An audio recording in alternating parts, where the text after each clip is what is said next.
Hey, where the hell are you right now? Well, who knows? Don't mess with me! There's nothing of ours in the house. What's going on? Well, that's because I took all of my stuff and left. Huh? I don't understand. Why would you do that? Well, we got divorced, so there's nothing strange about me leaving, right? Huh? Divorced? I filed the divorce papers. What? My name is Claire, a 35-year-old high school student. Just kidding. I'm actually an office worker. I have a husband named Evan, and we've been married for 5 years. Evan used to work as a company employee, but he quit his job about 2 years ago and started his own business. However, the business hasn't been doing well, and we've been in the red for the past 2 years. But my income is pretty good, so we're managing to get by. Our relationship as a couple is average, not particularly bad.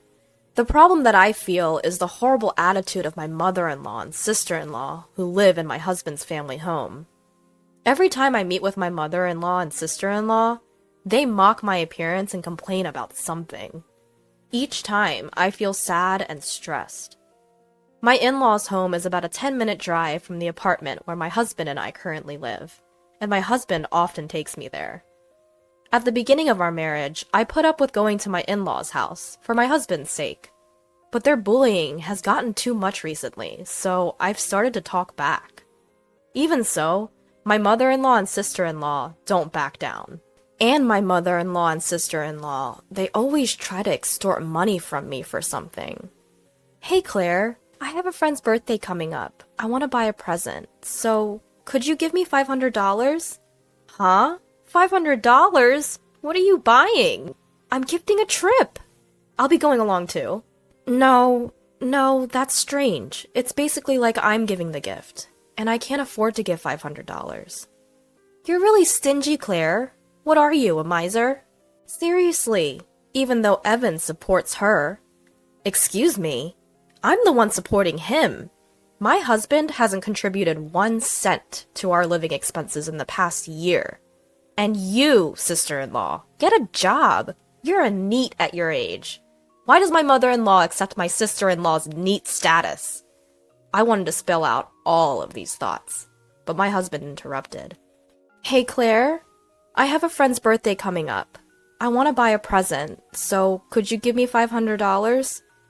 You really understand, Evan. I'm touched. You're a good son. Then can I also get about $300? There's something I want. Sure, that's fine. Claire, you should have about $300 in your wallet, right? Come on, give it to her quickly. Whether it was due to his pride, my husband made me hand over the money to my sister-in-law without any hesitation. Moreover, my husband started saying incomprehensible things like, "Thanks to me, we can live this luxurious life." I can't keep up with my husband's recent actions. On the way home in the car, I pointed out to my husband, "Why do you put on such a show?" "I have my pride as the eldest son." He began to say more absurd things. From there, it turned into a significant argument. Basically, once you give them money, they start to become overbearing. What's wrong with making my own mother happy? We can't afford to live that luxuriously, you know? Do you understand? You're not contributing at all to our living expenses. So what? We got quite a bonus this summer. Don't rely on that. That money is for savings. Since then, my husband and I have completely fallen out and often fight. How can my husband act so arrogantly while still running a deficit? Why can't he stand not being in a position above me? His bad points started to stand out more and more. I thought there was no need for me to do things I disliked for such a guy. So when my husband recently said, "Hey, we're going to my mom's," I replied, "Go by yourself." My husband started spouting some strange theory, saying, "What are you talking about? It's normal for the wife to come too." But when I retorted, "So you're abnormal because you don't come when we go to my parents' house," he clicked his tongue and said, "Do whatever you want," then went back to his parents' house alone. A weekend free from my mother-in-law and sister-in-law. How comfortable and pleasant that is. Since I had time to myself, I did a lot of groundwork for my dream. That dream is to buy my own home. I gathered information online and ordered pamphlets. My dreams and hopes were expanding. I was excited just thinking about the new house. I want to furnish it with these kinds of items. While gathering information about furniture like sofas online, I imagined placing the furniture I chose with care in my new house over and over again. Doing such things, time flew by, and before I knew it, it was evening, and my husband had returned. "Oh, welcome back." "Huh? Oh, is he still angry? How petty. He should be more mature as a man." I had no intention of pleasing my husband, so I didn't speak to him after that, and started making dinner. Then my husband suddenly started talking. "You've been pretty cheeky lately." "Huh? You're defying me, saying you don't want to meet my mother and the rest." "Defying? We're equals as a couple. Plus, your mother and the others always pick on me, so I don't want to go to your parents' house anymore." "That's what I'm saying is cheeky. Normally, wives listen to their husbands. If you say you can't do that, it's divorce." "Huh? Divorce? Ha! Surprised?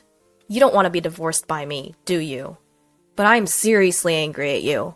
I've already signed my part, so it's ready to be submitted at any time. I'll let it slide just this once. But if you defy me next time, it'll be an immediate divorce. Reflect on that." Saying that, my husband smirked and ordered, "I'm going to take a bath. Hurry up and make dinner." Once I confirmed he was in the bath, I couldn't help but cheer. Yes! Now I can break up with that man any time. I made dinner in high spirits. From then on, I worked hard to save money. I was almost ready to pay the down payment. It was hard to keep my excitement hidden, to stop my face from smiling, but in front of my husband, I did my best to keep calm. And finally, I bought a house under my own name. All that's left is to get a divorce after the house is finished, and leave the house where I live with my husband. I started packing my things, little by little, without my husband noticing, and sent them to my parents' house for the time being. I had told my parents everything, and they understood my situation. And finally, the house was completed. When my husband went back to his parents' house as usual on the weekend, I moved all my things to my new house. The new house is very comfortable, and both the interior and exterior are just as I imagined. As I enjoyed the pleasant smell of a new house all day, my husband called me that night. "Hey, where are you?" "Well, where could I be?" "Don't mess with me. There's nothing in the house. What's going on?" "Well, I took all my things and left." "What? I don't get it. Why would you do that?" "Well, since we're divorced, it's not strange for me to move out, right?" "Huh? Divorced?" "I've submitted the divorce papers." "What? We're strangers now." "Don't mess with me. I won't accept that." "But you're the one who said we can divorce any time. As a businessman, you should take responsibility for your words." Anyway, this is the end for us. With that, I hung up the phone. Finally, I was free from my husband. That night, I was able to sleep soundly. Living in my new home was very comfortable, and every day I was able to wake up to fresh and have pleasant mornings. Today, I decided to invite my parents to my new home for the first time. As I was cooking alone in the kitchen, my father and mother came with a bottle of celebratory sake. Both my father and mother were surprised to see my new home.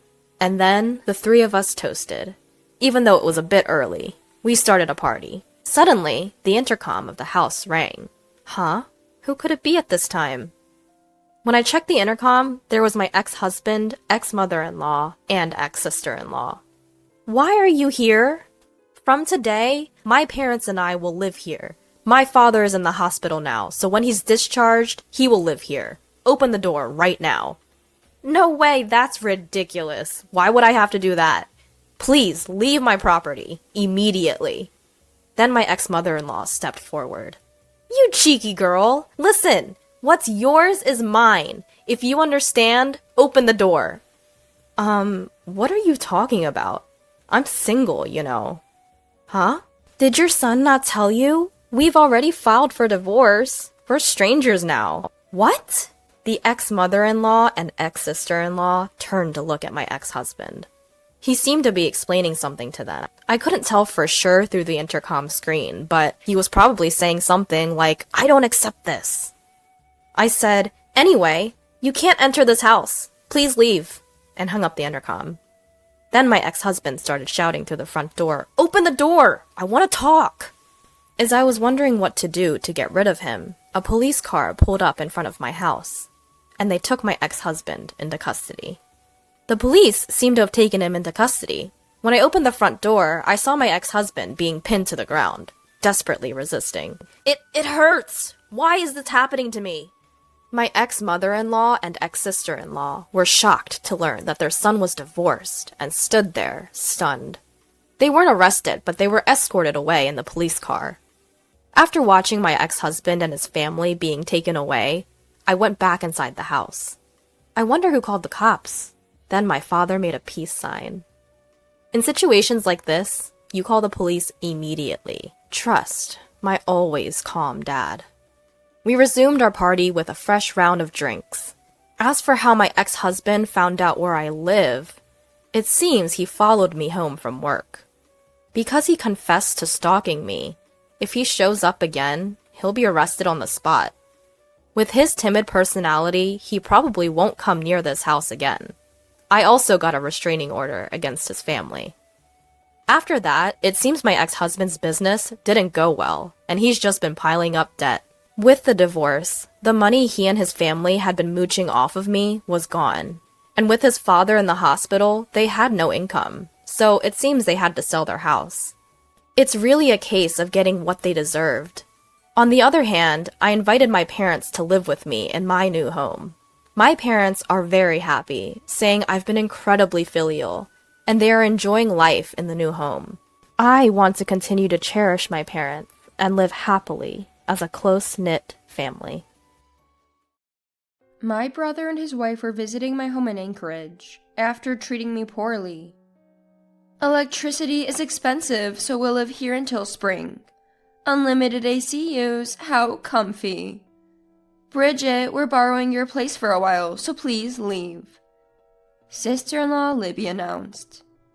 I simply replied, "Sure, good luck with that." Confused, Libby said, "What?" But I left my house anyway. 2 days later, the tragedy that befell Libby was... My name is Bridget. I'm 60 years old. Born in Alaska, I now live in Anchorage with my husband Ricky. I work part-time at an insurance company, and Ricky, though 63, manages apartments. We both still work, supporting each other.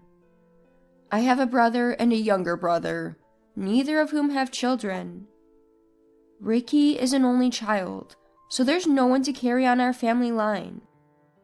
My brother Bert, whose wife has passed, lives alone in an apartment managed by Ricky.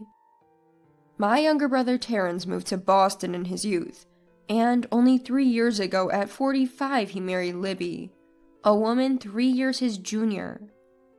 Libby was already 42 when they married, and now at 45, she's still the youngest among us. Terrence and Libby, having lived in New York City for a long time and being unmarried, naturally have no children. Both having lived single lives for so long, they are careless with money, and have little concept of saving or frugality. Especially since they both work, they prefer outsourcing daily chores to keep life light and easy. A city lifestyle mindset. Very different from my rural one. And this woman, Libby, clearly looked down on me. As a woman, she's about 12 years younger than me, still vibrant and confident, wearing trendy makeup and accessories with natural grace. I, on the other hand, am more modest. At 60, working a part-time insurance job, I'm not particularly flashy or outstanding. Though I work, I'm not an ambitious career woman, so I live a moderately comfortable life with Ricky, relatively simple and unassuming. Ricky likes to drink, but I'm not much of a drinker myself. In terms of external qualities, I seem to be generally inferior to Libby, and she was very much aware of it. So, at Terrence and Libby's wedding at a renowned hotel in Boston, Libby looked at me and said, "Bridget, thank you for coming today. You should have dressed up more, no need to be shy." I managed a strained smile and replied, "Well, this is good enough for me." Her clearly biased remark and the sense of inferiority it brought made me feel suffocated being there. With that past, Terrence and Libby were moving to Alaska. They worked at the same company and were transferring to the Anchorage office together. From what I heard from Ricky, my brother Bert had learned from Terrence over a phone call that this move wasn't exactly a promotion. They had been working at the headquarters in Boston, and it seemed more like a demotion following some failure. Terrence, also born in Alaska like me, felt a bit like he was moving from the city back to the countryside. But Terrence and Libby didn't seem too shocked by the move, and visited our house first before settling anywhere else. Our home is just a 15-minute drive from their Anchorage office, which made it convenient for them to temporarily stay with us. We agreed to host them thinking it wouldn't be much trouble. However, living together turned out to be more challenging than I had anticipated. Upon arriving, "Bridget, long time no see. We'll be in your care. I'm part of this house now, so I can use it freely, right?" Libby said. Despite feeling that it was my place to offer, "Yes, feel free to use it. It's good to stay here while you look for your own place," I responded. Libby suddenly asked, "Yeah, sure, I'll take my time. Do you have any alcohol?" Taken aback by her audacity, I replied, "We have some beer and liqueur." To which Libby said, "No wine or whiskey? That's disappointing. Could you possibly go buy some?" And just like that, she had the audacity to ask me, the homeowner, to go buy alcohol for her. Though I was 12 years older, Libby's flashy style contrasted with my modesty, feeding my insecurities and making it hard for me to stand up to my younger sister-in-law. So I obediently responded, "Yes, I can buy them. There's a store nearby." As I put on my coat, Ricky asked, "Bridget, you're going out? Terrence and Libby just arrived, right?" Quickly, Libby twisted the truth, saying, "Oh, I thought we could relax a bit first, but Bridget offered to buy wine and whiskey for us. She said to drink beer and wait comfortably in the meantime." She misrepresented the facts to protect herself and made it seem like my voluntary consideration. This attitude of Libby taking control in every situation became the norm as soon as she arrived at our house. She maintained a good image in front of the men, portraying herself as the perfect wife.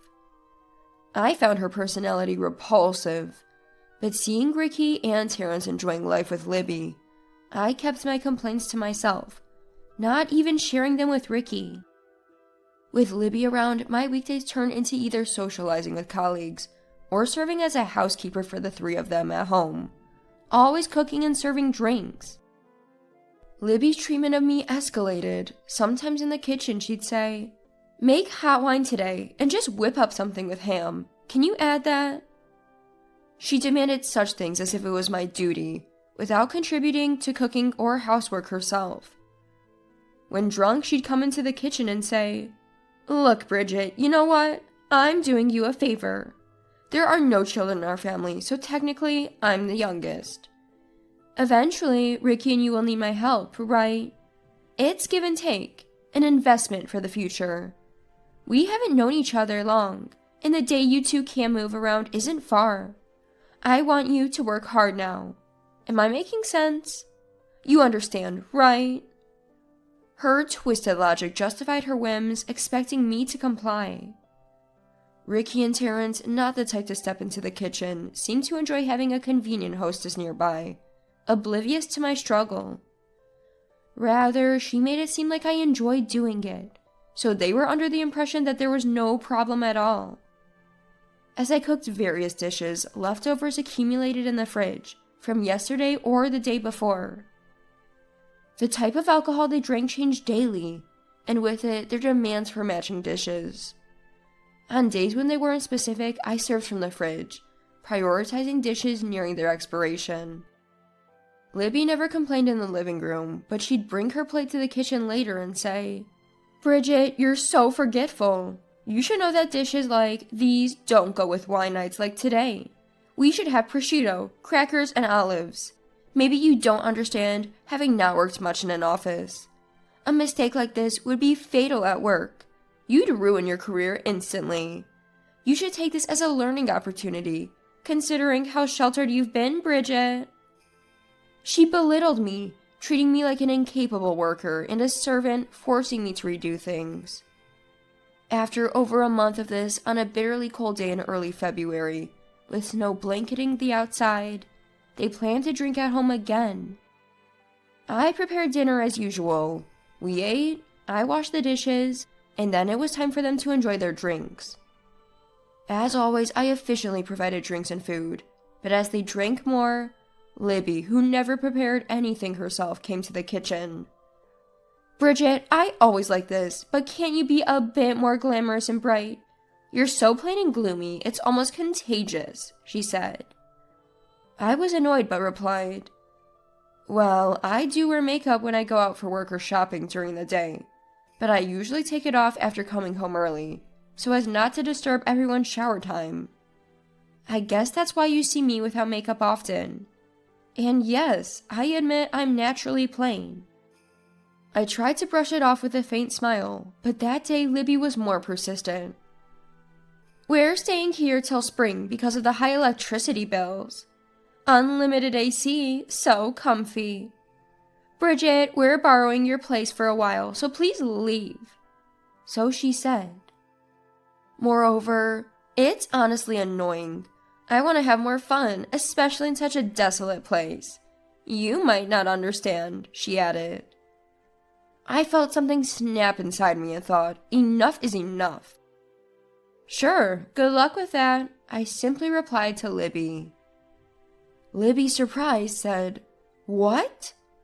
but didn't retract her demand to leave. Instead, she quickly went to the living room and said to Ricky and Terrence, "Hey, Bridget seems to be saying she'll leave the house for a bit. I'm worried. Is she okay?" She acted like a concerned sister, making her own motives. Terrence was quite drunk, slurring, "Sis, what are you talking about?" Ricky, however, showed genuine concern and unusually came to the kitchen. "Bridget, what's going on? Are you okay?" he asked. Ricky has always been kind to me, and as the head of the household, our relationship was largely based on me supporting him. This balance was good, but it was disrupted since Libby moved in. I wasn't angry with Ricky, but more saddened by his inability to notice my suffering and emotional changes. Trying to be strong, I told him, "Bro called me over for a bit, so I'm heading to his apartment. Don't worry." I grabbed just enough belongings to get by and left the house that night. Later, I emailed Ricky saying I had some matters to attend to and would be staying a few days at Bro's, but I'd contact him when I returned. The snow was deep, making it difficult to reach Bro's apartment, but after calling ahead, Bro warmly welcomed me. I arrived at his place. Bro, Bert, had lost his wife to cancer 5 years ago, and had been living alone since he was 58, now 63. That night, I told Bro everything that had happened over the month, crying as I spoke. I said, "I never thought I'd be treated so harshly and excluded by someone younger at this age, and I don't intend to return to that house." Bro welcomes me. There's no rush. You can stay here as long as you need. And he kindly said, he's always been a kind and reliable man to me. A couple of days later, Ricky called me midday. "Bridget, where are you? Have you finished work? There's somewhere I need you to go," sounding panicked. I asked, "What happened?" Ricky asked again, "Have you finished work?" To which I replied, "I was on part-time duty this morning, so I'm back at Bro's apartment now." Ricky, out of breath, "I need you to go to the city hospital right away. Libby has had an accident. Terrence is away on a business trip and I can't get out of a dinner meeting with a client today. You're the only one who can go. Can you please check on her for me?" He urgently asked me, I agreed. Yes, I'll go there. I ended the call, hailed a taxi, and headed to the city hospital. At the hospital, after Libby received various treatments and an MRI, I waited in the hallway. Once done, she was moved on a stretcher to a private room. After the nurse briefed me on her condition and left, I was alone with Libby in the room. I asked her, what exactly happened? Libby's face was half covered in gauze, only one eye visible. Her head was bandaged, her left arm and leg were in casts, and tears flowed from her open eye as she tried to explain, overwhelmed with emotion. I'm so sorry. I might be done for. Bridget, please help me. I'm too embarrassed to ask Ricky in the state, and Terrence will probably find it bothersome. You're the only one I can ask, but I've been awful to you. I'm really sorry. She sobbed and apologized.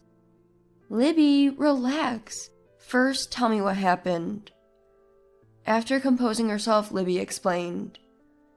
Sorry, after you left, I didn't realize how intense the snow shoveling would be.